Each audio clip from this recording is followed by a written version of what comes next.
আমার দল যদি কখনো ক্ষমতায় আসে, তা বৃদ্ধদের সম্পর্কে আমাদের দলে একটা উদ্দেশ্য এবং লক্ষ্য আছে। সেটা হলো, যখন কোনো ব্যক্তি বৃদ্ধ হয়ে যাবে তখন তার ভরণ পোষণের দায় দায়িত্ব সরকার থেকেই থাকবে। আমার মনে হয় তাদেরকে বৃদ্ধাশ্রমের মতো করে 6 মাস মেয়াদি সশ্রম কারাদণ্ডে রাখা উচিত, যে দেখুক তারা বৃদ্ধাশ্রমে থাকলে কেমন হয়। প্রতি মাসে আমার মা বাবার জন্য টাকা পয়সা খরচ পাঠাতাম এবং আমি 2 মাস পর পর আমি নিজে সাক্ষাৎ করে আসি। একটু প্লিজ আপনার পরিচয়টা দেবেন প্লিজ। আমি সর্দার মোহাম্মদ আব্দুস সাত্তার, গণ অধিকার পার্টির চেয়ারম্যান। আজকে আপনার সঙ্গে কথা বলার যে সুযোগ করে দিলে আমাকে, এজন্য আপনাকে ধন্যবাদ।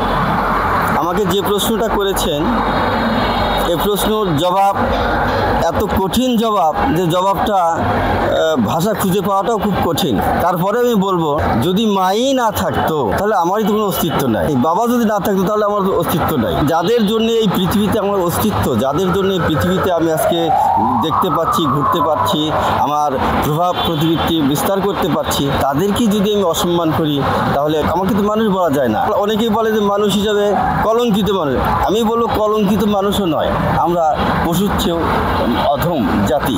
তাই আমি বলবো, বাংলাদেশে যে কালচারটা চালু হয়েছে বৃদ্ধাশ্রম, এই কথাটাই বাংলাদেশ থেকে আউট করা উচিত। আর এই কথা যদি আউট করা হয় তাহলে বৃদ্ধাশ্রম থাকবে না।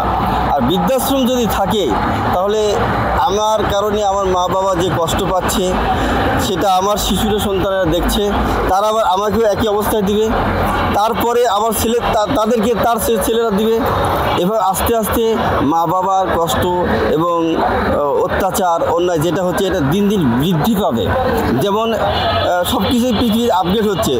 প্রথম যুগে ডাকাতি হতো লাঠি দিয়ে, তারপর চাকু দিয়ে, তলোয়ার দিয়ে, আপডেট হতে হতো বন্দুক দিয়ে, এখন আপডেট হয়েছে বোমা দিয়ে। এই বৃদ্ধাশ্রম যদি থেকে যায়, প্রতি বছর আপডেট হতে হতে এমন এক সময় আসবে, প্রসব করার পরেই ওই বাচ্চা হয়তো বলে, এক্ষুনি তুমি চলে যাও, তোমার দরকার, তোমার যেতে হবে 2 দিন আগে পরে, তুমি এখনই চলে যাও। তাই আমি বলবো যে দেশে কোনো বৃদ্ধাশ্রমের সুযোগ সুবিধা এবং অনুমোদন সরকার যেন না দেয়, এই বিষয়ে আমাদের কাজ করার দরকার। আলহামদুলিল্লাহ, আপনি অনেক সুন্দর কথা বলছেন। আপনি একটা পার্টির চেয়ারম্যান, আপনি যদি কোনো একদিন রাষ্ট্র ক্ষমতায় আসেন, সেক্ষেত্রে বৃদ্ধাশ্রমের ব্যাপারে আপনি কি ডিসিশন নেবেন? আমার দল যদি কখনো ক্ষমতায় আসে, তা বৃদ্ধদের সম্পর্কে আমাদের দলে একটা উদ্দেশ্য এবং লক্ষ্য আছে। সেটা হলো, যখন কোনো ব্যক্তি বৃদ্ধ হয়ে যাবে তখন তার ভরণ পোষণের দায় দায়িত্ব সরকার থেকেই থাকবে। আর সেটা নজরদারি করে ছেলেদের মাধ্যম দিয়ে এটা করা হবে। আচ্ছা, যে সন্তানরা মা বাবাকে বৃদ্ধাশ্রমে দিচ্ছে এবং দেশের বাইরে অবস্থান করতেছে, তাদের ব্যাপারে আপনার জাতির উদ্দেশ্যে আপনি কি মন্তব্য করবেন? আমার মনে হয় তাদেরকে বৃদ্ধাশ্রমের মতো করে 6 মাস মেয়াদি সশ্রম কারাদণ্ডে রাখা উচিত, যে দেখুক তারা বৃদ্ধাশ্রমে থাকলে কেমন হয়। এটা তাদের একটু শিক্ষা দেওয়া দরকার। আমার মনে হয় তাদেরকে কারাদণ্ডে রাখা উচিত 6 মাসের জন্য। দুর্নীতি যারাই করেছে তারাই শেষ বয়সে নির্যাতিত হচ্ছে, বৃদ্ধাশ্রমে যাচ্ছে, এবার আপনি কি বলবেন? এটা নিয়ে আমি বলবো এটাই, যে তারা সুদ ঘুষ দুর্নীতি করতে যে তাদের সন্তানকে সুসন্তান হিসেবে তৈরি করতে পারে নাই। এই সুসন্তান তৈরি না করার জন্য তাদের উপর প্রভাবটা পড়তেছে, এটা আমার ধারণা আর কি। আচ্ছা, আমাদের এই সংগঠন, এই আন্দোলন সম্পর্কে আপনি কি বলবেন? আপনাদের আন্দোলনের আমি শুভকামনা করি, সাফল্য কামনা করি।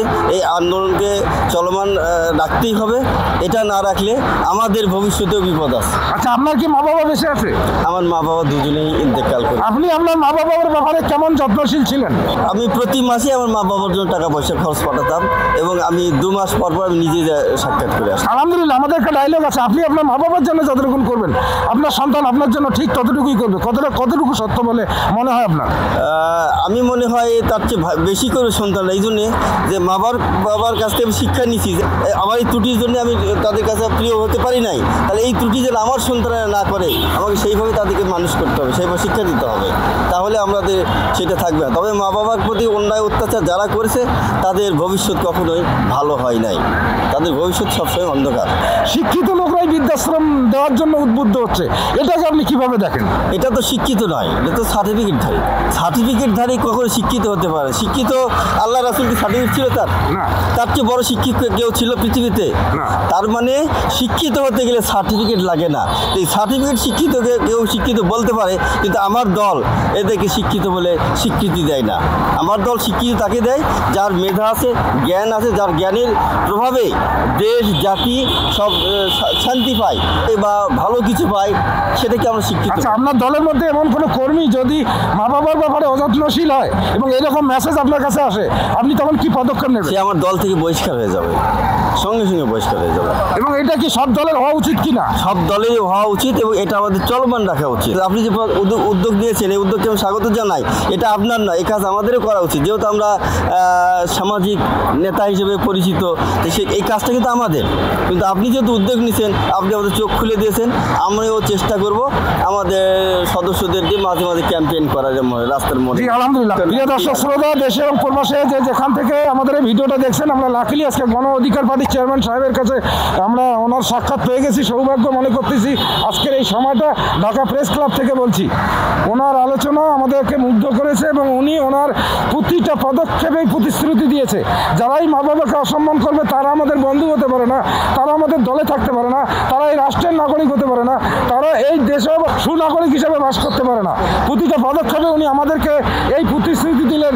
আশা করি ওনার এই প্রতিশ্রুতি, ওনার এই আলোচনা আমাদের দেশ জাতির কল্যাণের জন্য অনেক কাজে আসবে, আমাদের আন্দোলনের জন্য সহায়ক হবে।